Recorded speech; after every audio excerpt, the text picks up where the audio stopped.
Hi Taurus, welcome to Higher Source Tarot for your Is It in the Cards Love Tarot reading for October 2021. This is a Love Tarot reading for all Taurus, Sun, Moon, Rising, and Venus. Thank you to all of you for your support and just sharing love with me. I send you love and positive energy every day. I'm glad we're connected.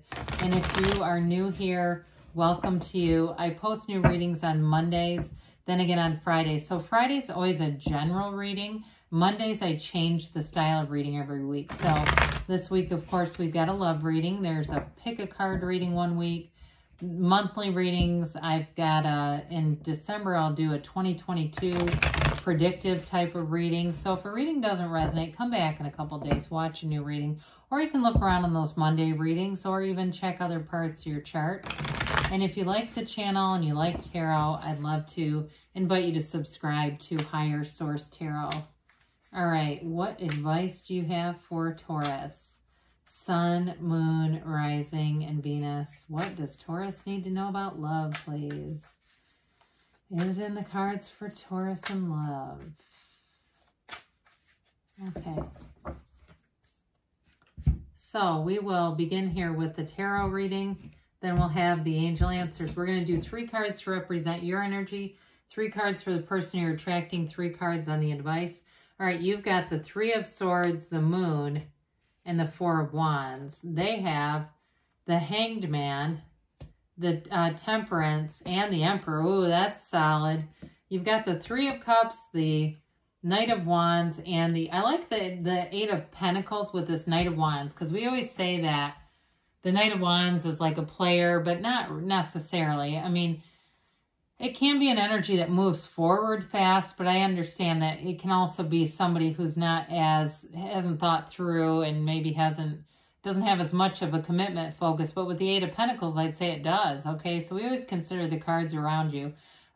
So you've got here Aries, Sagittarius, Pisces is here. You've got fire, earth, air, and water. So all the elements. But I love it that they have 3 major arcana. Whoever this is, they're a very well-developed person. For some of you, you've definitely had some heartache in the past with the 3 of Swords. And if it's, if it's something you were still wondering about, you may be manifesting. There's a reconciliation card here too. So there may be information that comes in that changes your mind about something or theirs, because you have changing perspectives, you have reconciliation, but you do have pain here with this 3 of Swords. So if there's some reason to believe it was a misunderstanding, then it is and it'll happen. But others of you too, it may just be the healing energy. This next relationship does your heart, soul, mind good. Okay, and with that, with the Moon, that's a card of new cycles, new phases showing up. And so there's change here, okay? It's also about hidden aspects, though. So like I said, there may be information that comes in, but it frees you up, whatever it is, under the light of the moon. And the other thing is, too, the watchtowers in the back.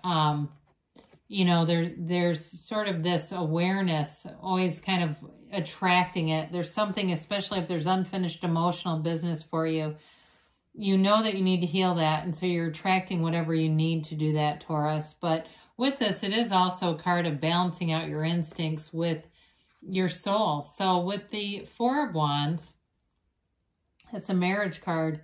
The 1111 card, it's a card of great synchronicities, and it may be on the simplest things. If it's a reconciliation for you, it may be just seeing the person's name on random labels and things like that, where it would make almost no sense. And you're like, this is really strange that this person's name keeps showing up. But with the 4 of Wands, it's also a card of manifesting in the 3D reality. So you're drawing in things that are showing you those bridges of incidents, those smaller examples of what you want.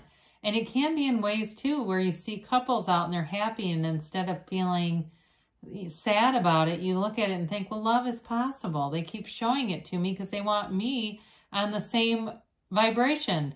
The love that you want is already here. It doesn't even have to be created. It's already exists. It's just a matter of lining up with it. So I can't say enough about whoever this is. They've got it all. It's somebody who is sincere, dedicated, integrous, open-minded, loving, deep. It's a wonderful energy. With this combination, it's really intriguing to me. I'd love to set up a time just to meet whoever this is. But anyway, not for my own personal interest, just because I find this person's, their energy really interesting. So with the Hanged Man, again, this can be a change of heart here for some of you, that it's reconciliation. But others, though, it's just somebody, like I said, who's very easy to be around. You've got wear the world like a loose-fitting garment with surrender to win. You know what I mean? You've got a really nice, easy energy, but then you have the Emperor. So I feel like they're the kind of person who they won't get into a pissing contest with somebody, excuse that, just to do it, but they will stand up for things when it's right, okay? So they're not like completely, you know, just letting everyone walk all over them. It's like they have a real careful sense of timing with that. They are not a confrontational person, but if they, you know, they're committed, they're dedicated, but if they need to be, they will be, all right? But with the Hanged Man, it's a very easy energy to be around. And also, too, you notice the illumination between Archangel Michael and the Hanged Man. There's something about the way that this person receives people and interacts with people. Again, they're just very open. They might have a lot of friends, a lot of acquaintances. They may be into a lot of service work. And of course, with the Emperor, there's knowledge, there's wisdom. They could be older too than you. That's possible. But with the Emperor, it's also a card of wealth. So I do feel like this person's established. And I think that they are very competent. So I mentioned about being protective in the right ways, but I also feel like in terms of, you know, working on a career, they've got a lot of confidence and they've done the things they need to. This is a person who does the hard work. They do the hard work for the big gains. And so it's an energy altogether, especially with Temperance being here, that brings people together. And so I do feel like you've got love here for sure with this energy. And with the, down here with the advice, I think they're telling you to get out there and have fun. If it's, you know, and you kind of let the chips fall where they may, because it will come. With the Three of Cups and that Knight of Wands, now that's a passionate, loving energy.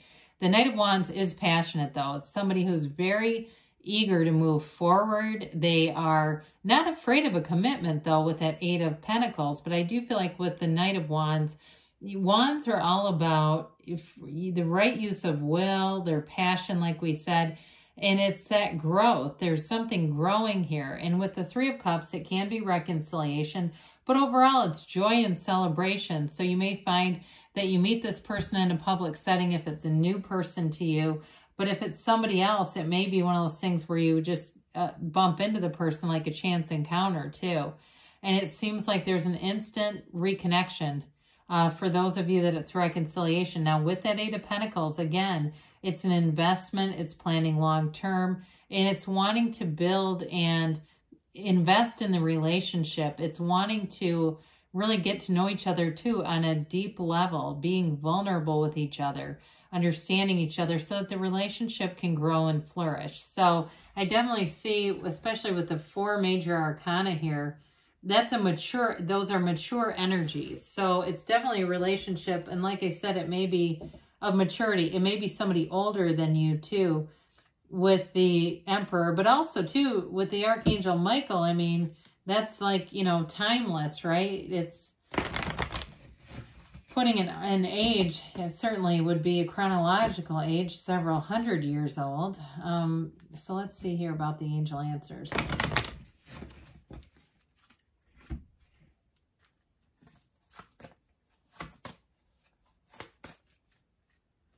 All right.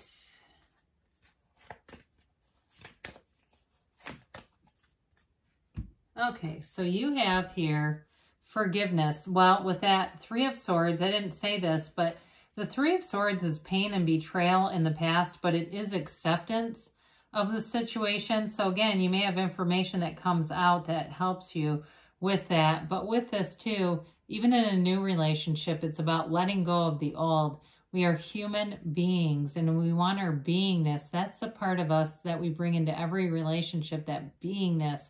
We want it to be love and acceptance and high vibration. We don't want it to be pain and betrayal coming along for the ride. Communicate clearly. The universe hears you and will answer you. So, and does. It answers us all the time. I've manifested all kinds of stuff. I've gone, oh dear Lord, why did I do that? If you believe, so ask, believe, receive. And it really is that belief, that deep down belief within the next few months, they say.